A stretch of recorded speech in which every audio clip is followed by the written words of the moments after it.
Hello, everybody. I I I broke my mouse today.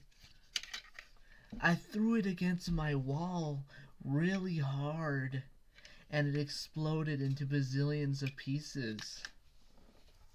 It wasn't my fault though that I threw it, even though I threw it.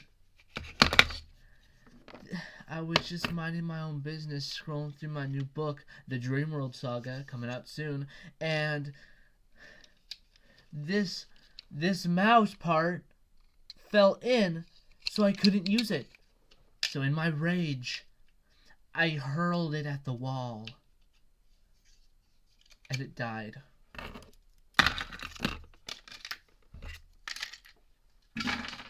Anyways, today we're going to read a book that I never finished. I've tried to read this book at least 3 times, and I never finished it. This is the Bendy and the Ink Machine official book called Dreams Come to Life. Bendy is one of my favorite games of all time. It is number 2 in my game list. Hello Neighbor, of course, comes first. Bendy is second. Very close to first, but it's second. And of course, Ensemble Stars is third. Yeah. So today, we're going to just try to read, I don't know, a little bit of it. Let's get started, shall we?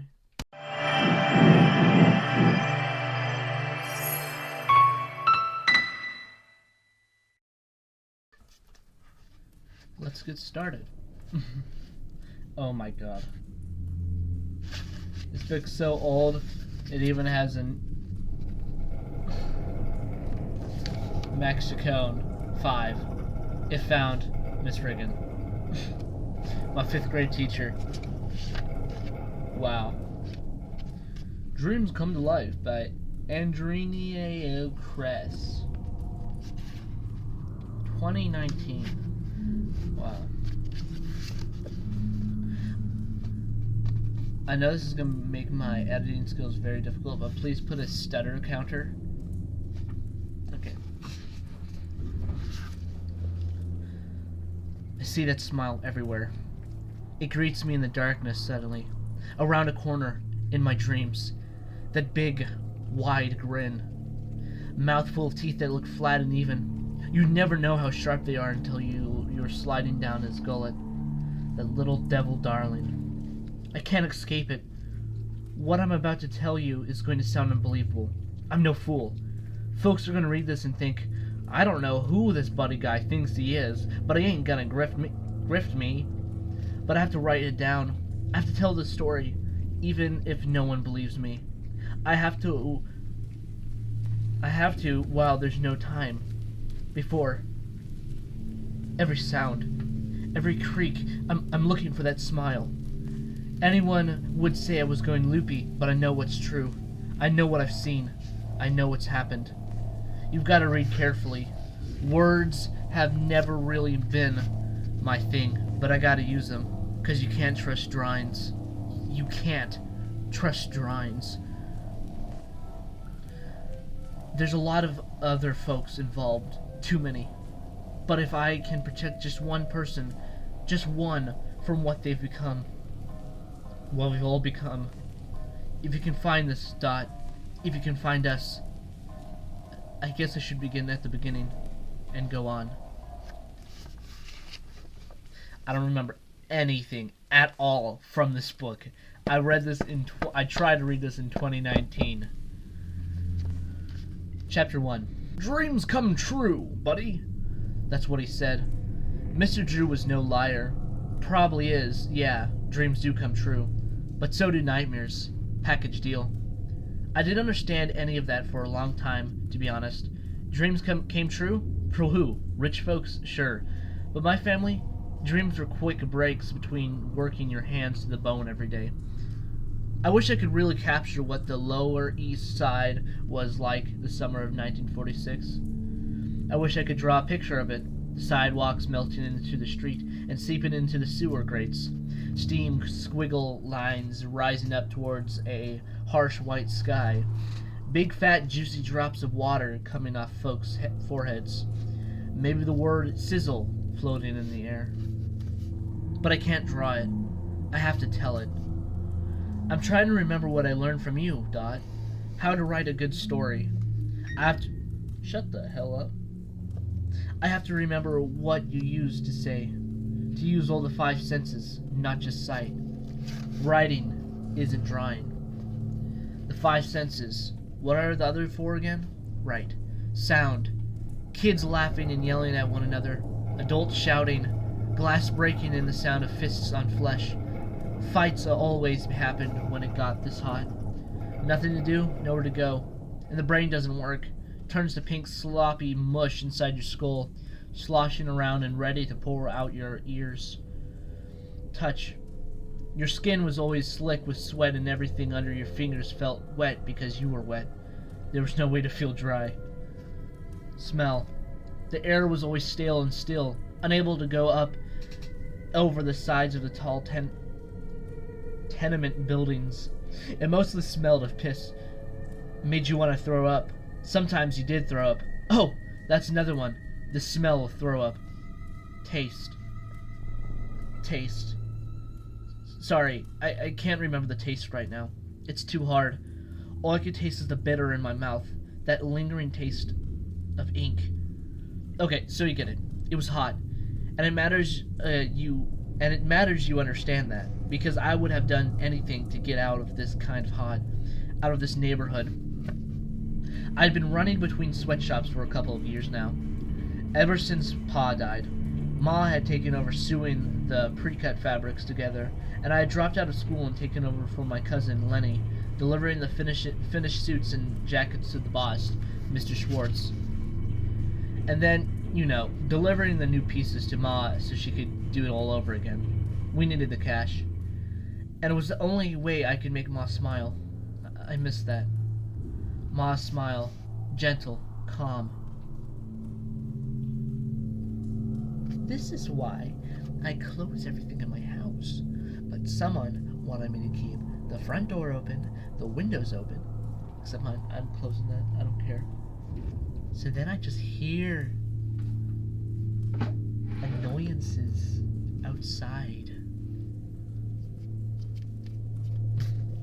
I'm gonna go get something to drink so that my voice doesn't die as fast. With my Alistair mug. Yeah. Be right back. So some of you, well, what I do in editing is I make it so, when I walk out of frame, I walk right back. I just cut it, but it's so good, you don't even know. You just think I'm just walking back. I love this mug so much. Okay. I want some like Bendy from the ink machine. Background. Stop master that's that. No, I just want to. I want to take my god. Okay, I'm just going to use this one. You need to.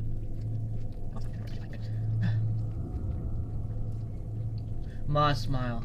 Gentle. Calm. Warm. The kind that reached all the way to her eyes. Not like his smile. Not like his smile at all. Anyway, I got paid, which was important. But I was almost 17 now, and most of the other boys were just turning 12, and it felt stupid to be so old doing this job. And so when Mr. Schwartz suggested I be his go-to delivery guy, and explained I get to leave the neighborhood to travel all over the city, I said yes.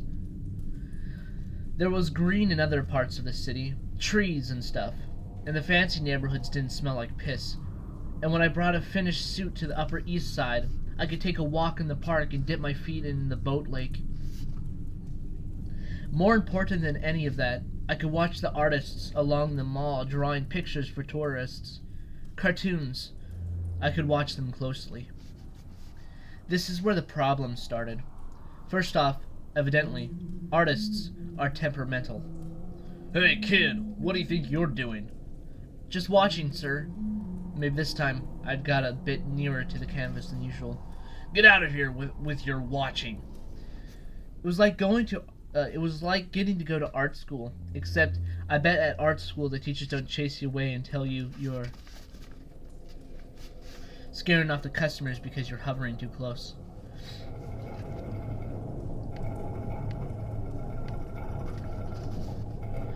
But that wasn't the biggest thing. See, something I haven't said, because I guess you know by now, is I'm an artist.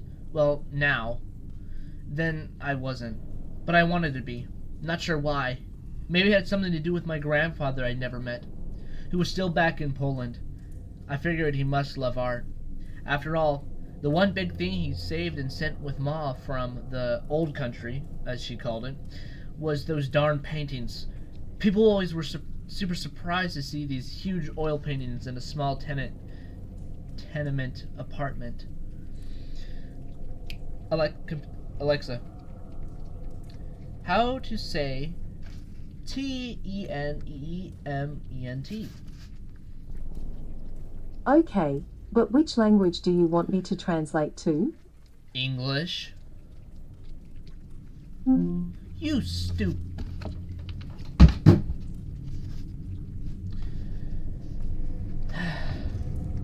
She could have sold them for a lot of money, but she didn't, and it always stayed with me. I started by drawing sketches late at night, sleeping in and being late for class. Then I got sent to the principal's office a lot for doodling during the day, and boy, I loved the funny pages. I'd run around the neighborhood collecting discarded newspapers, hoping to read the latest Popeye or Dick Tracy. I even started drawing comics, making up adventures with Olive Oil, Prune Face, Sparkle Plenty. Soon I was inventing my own characters. They weren't funny. I didn't show them to anyone. But then I found the artists in Central Park, and let's just say I got distracted. You lost a suit? Mr. Schwartz could be pretty scary for a man who was only 5 feet tall. I'm sorry, sir. I swear, it will never happen again. I'd only put it down for a second to get a closer look at a drawing, but that was enough time for someone else to be sneaky and scoop it up. What about last time? When you were 3 hours late. My client almost didn't make it to his appointment on time. I'm sorry, sir. You want to be my apprentice. You want to make a good, honest living. I did. I really did. I needed the cash. My ma and I, needed the cash. And no one would hire some teenager from the slums who barely had an education. To be Mr. Schwartz's right-hand man, that was more than I could have hoped for. Boy, I felt stupid and ashamed. One more chance, buddy. One more and then that's it. I think they're in, like, Brooklyn or something. I don't know how to do a Brooklyn accent. I don't want to offend anyone, so I'm just doing whatever this. Okay. One more chance. This was my one last chance. Then I met him.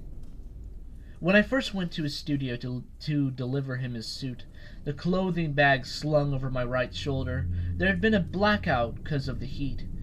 Not just in the studio's tall brick building, but also in the rest of the neighborhood. The flashing lights on the theater marquees were still, and as I passed by the dark sign for St. Louis women, excuse me? Two stagehands were staring up at the building, hands on hips, toothpicks dangling out of their mouths. Now what, Steve? Show must go on. That's what they say, right? All right. It hadn't really clicked in my mind there'd been a blackout until a few blocks later, west, when I passed the theater off Broadway and finally arrived at the studio next door.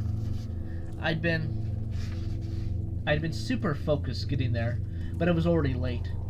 This time, it wasn't my fault. It was the subway, I swear. But Mr. Schwartz wouldn't know the difference.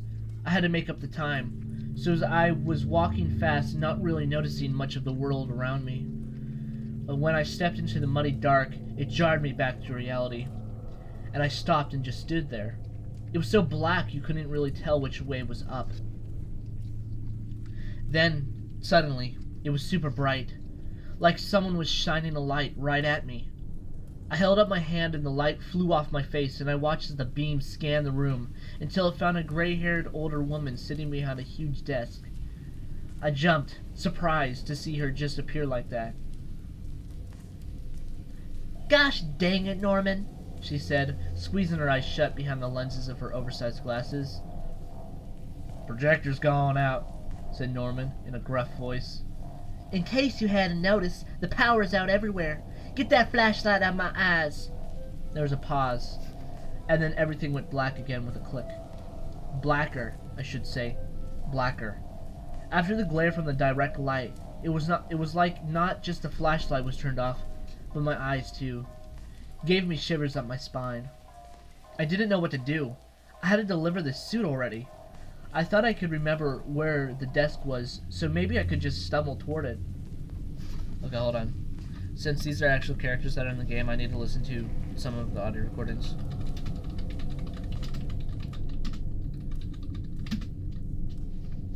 Don't have a mouse there. It's Norman Polk, right? Yeah. Same strange thing happens. I'll be up here in my booth. The band will be swinging, And suddenly, and Ben Lawrence comes riding through the shut game. whole Yeah. thing down. Okay, so it's like this. Okay, I got it.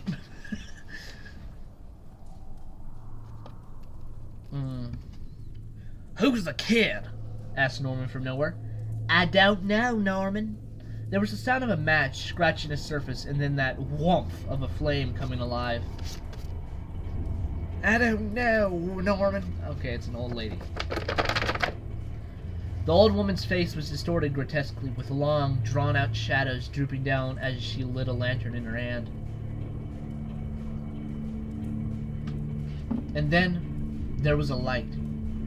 It flickered and danced off the walls. There was framed posters hanging on them.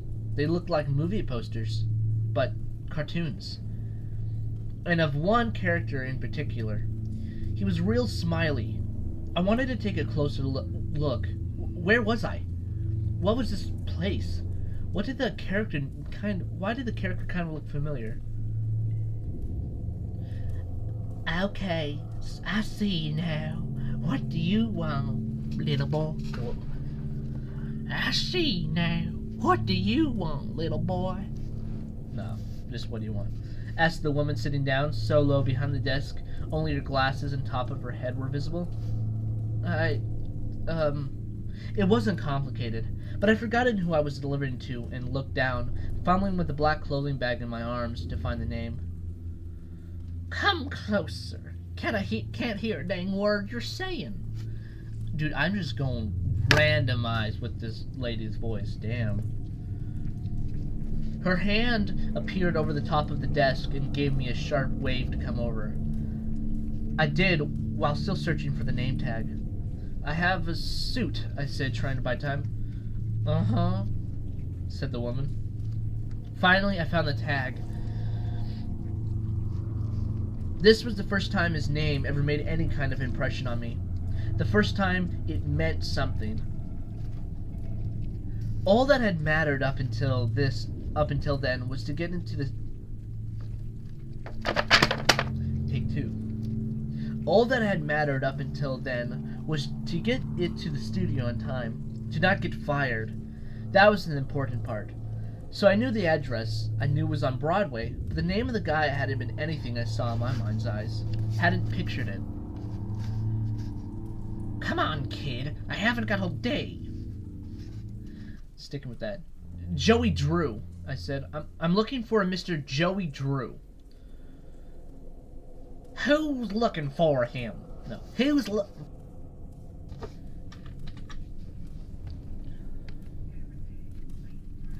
Everything, the same strange thing happens. The band will be swinging. Who's looking for him?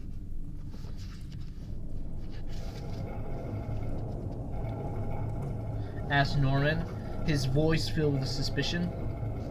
Mr. Schwartz, I blurted out. It wasn't exactly the best answer, but the dark in this guy's attitude made me nervous for some reason. And somehow the flickering light over that smiling cartoon character thing didn't help either. Who? Whoa. Who? Asked the woman. The tailor who made his suit. I've got Mr. Drew's suit. I'm the delivery guy with his suit. He's dead, said Norman. I turned to the man. He was standing so far away from the lantern light he wasn't more than an outline. He is? My heart thudded in my chest. That didn't make sense, and also scared me in a strange way I couldn't quite understand. Nah, replied Norman with a laugh. Nah, he ain't. I don't understand, I said, turning back to the old woman. She just shrugged and said, Norman's jokes aren't really something anyone understands. And it was a joke? I looked back at the outline of the man. Norman was still laughing, but it didn't seem like a happy laugh. It didn't make me feel better, that's for sure. Come with me. Come with me, he said. His girl's out for the afternoon. You can take it to him personally. Glanced at the woman, she nodded, so I figured that was permission to follow the guy. Even though, I'll be honest, I really didn't want to. I decided Norman and I were likely never going to really get on, you know. The man clicked on his flashlight and led the way down a narrow hall. His beam was more direct than the glow from the lantern, and all I could really see was his silhouette in the far end where there was an elevator grate. Every once in a while, though, you'd catch a flash of another poster, with more cartoon characters and such. They seemed so happy, even in the darkness, but they made me feel the same way as that smiling character from the foyer did. Weird. Can't use the elevator, said Norman. His face was still in shadow, and I nodded because obviously with the power out and all. So he pushed through the door next to it. The light flashed on the word stairs, though, I could have guessed. We started to climb together, Norman's light leading the way. Every once in a while, I'd look back into the pool of blackness. It almost felt like everything behind me was being erased, like I had to hurry up, or I'd be erased too. Shamed and defaced, scathed and disgraced, tainted by hatred and can't be erased. Creators betrayed us, we've got it on tape. You written our fate and you can't be erased. I'm just saying, it was really hot out and my brain was making up all kinds of stories. They say that life is stranger than fiction, but I never thought anything could top the strange stuff in my mind. I was wrong. Norman stopped when we reached the third floor. I was sweating, I tell you. My shirt and undershirt were soaked through, hair matted to my head. There was this drip from the base of my neck, sneaking down under my collar. Here, kid, said Norman, handing me the flashlight. What's this for? What's this for? I know my way back to the booth. You don't know nothing. Keep going. Good luck. I took the flashlight, and as Norman slipped deep into the shadows, I called out, Keep going where? Up, kid. Right up to the damn top. He laughed in the darkness. Man, I didn't like that laugh. So here I was, Mr. Drew's suit in one hand, a flashlight in the other, and a trickle of sweat that was working its way down my back to a not-so-happy location. And who knew how many stairs were ahead of me? I shone the light straight up to try to guess, but the old wooden stairs seemed like they went on forever, straight up to heaven. I flashed the light down, saw the stairs beneath me, going on into the dark, straight down to... well, you get where I'm going with this. So I made my way up those stairs as fast as I could. It was exhausting and hot, and I wasn't sure I was going to make it.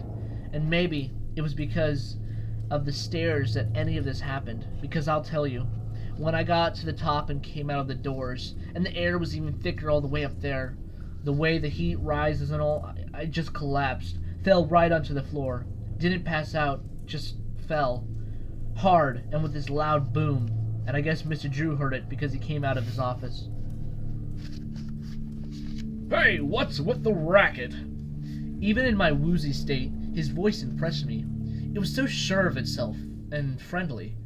I can't tell you what makes a voice sound friendly exactly, but I don't think I'm the only one out there who would describe it like that. I think that's what made people like him. Trust him. I'm sorry, I said from the floor. I have a delivery from Mr. Joey Drew. I'm Mr. Joey Drew, he said, and a hand materialized in front of me. I was supposed to grab it, so I did. He helped me up. You okay? I nodded. Good! He didn't let go of my hand right away, looking at it for a moment almost like he was examining it. I wasn't really sure what he was doing, but it seemed a bit odd. Finally, he released it and said, Come into my office, kid. There were windows up here, so I could see without the flashlight. Sit! Drink this! Mr. Drew passed me a cup of warm water as I sat opposite him and his large wooden desk. I drank it, and it was like it came from a fresh mountain spring. So, he asked, leaning back in his chair, who are you, and what are you doing here? I took another big swig of water and then answered his questions.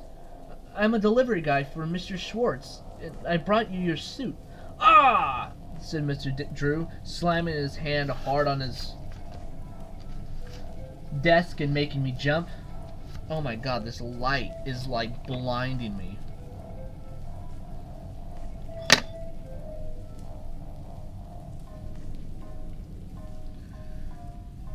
My vision is all blurry. I can't see nothing. Whoa.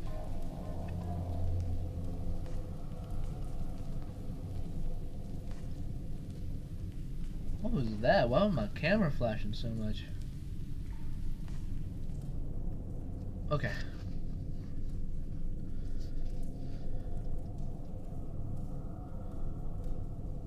I didn't know that. I didn't know then how much he did that, though I never got used to it, I'll be honest.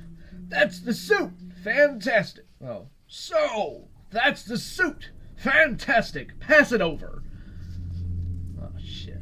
So I did, and Mr. Drew unbuttoned the bag and nodded. He had this way about him, this over-the-top way, like he was performing on a stage so everyone could see even the tiniest of actions. When he approved of something, like he did of the suit, it was the best feeling in the world. This is swell! This is just swell! Look at that! That's a craftsman right there! Maybe because I was tired and hot, I don't know, but I said, actually, that's my ma's work. Mr. Drew looked at me, and I felt the blood drain from my face. Why'd I say that? I swore inwardly. Well, she's got skills! He put the suit down on the desk and leaned forward, looking at me closely, like he was trying to look through my eyes and into my brain or something. You got skills, kid? What? Your fingers. You're a writer? He asked. I looked at my fingers. They had ink stains on them, especially on my thumb and forefinger. I was so used to them being like that, I hadn't remembered that wasn't normal. I draw sometimes, I said. You draw sometimes? He smiled when I said that. I draw sometimes too. I'm losing my voice with Joey Drew's voice. Oh, did I say voice? Okay.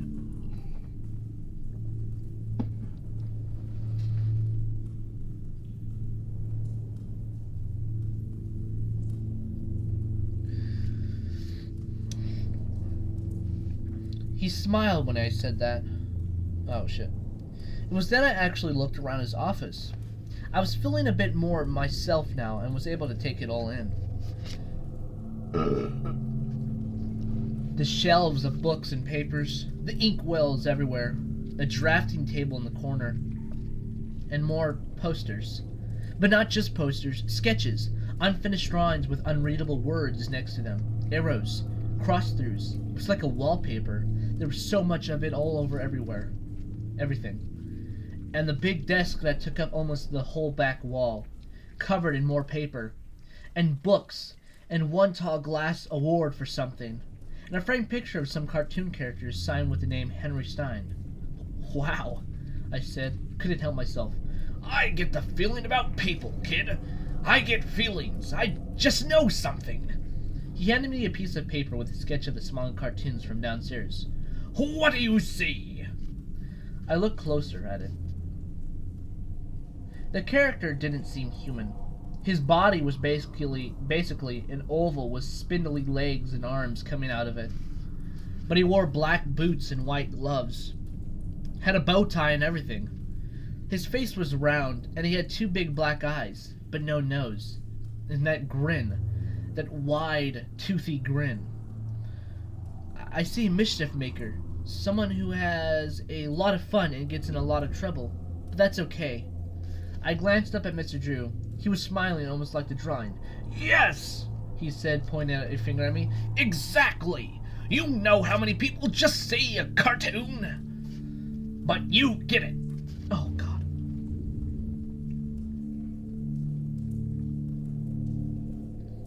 Oh, dear.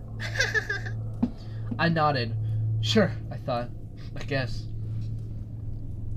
I looked down again. It was then that I noticed that the head wasn't entirely a circle. The top kind of looked like when you take a bite out of a cookie, but smooth, no teeth marks. Wait, I got it. His head had horns. Those were little horns at the top. He's a devil. I heard Mr. Drew push his chair back, scraping it along the wood floor. I looked up and watched as he walked around his desk and leaned against it, still smiling. Kid, how would you like to come work for me? The fuck was that? I need a delivery boy of a sorts, but just within the building. A gopher, delivering stuff between departments. Whatever Schwartz is paying you, I'll double it. I'll make sure you work out of the art department, kind of like an apprentice. Give you a chance to prove yourself, and you might learn a few things along the way. At first, I didn't fully process what he was saying, and when I did, I still didn't believe it. Here, I was worried that Mr. Schwartz was going to fire me from my delivery gig, and now I was getting my dream job. Finally, I was able to give the man a smile and shake his hand. Good, he said. Excellent. Well, I'm Joey Drew, and this is my studio. You can call me Mr. Drew. Okay, Mr. Drew. And you are? Oh, I'm Daniel, sir, but everyone just calls me Buddy or Bud or whatever. Really, I don't care. Nice to meet you, buddy. He reached out and took the drawing of this character from my hand. He turned it around so it was facing me. Side by side, they mirrored each other with their big smiles. And this, he said, tapping his finger on the picture, this is Bendy. That was one chapter. 30 minutes for one chapter. I'm good. Thank you everybody so much for watching. Make sure that subscribe button and notification bell so you're notified when future videos come out. We're going to continue reading this later when I get my voice back to get my voice to recover. And with that being said, goodbye everybody.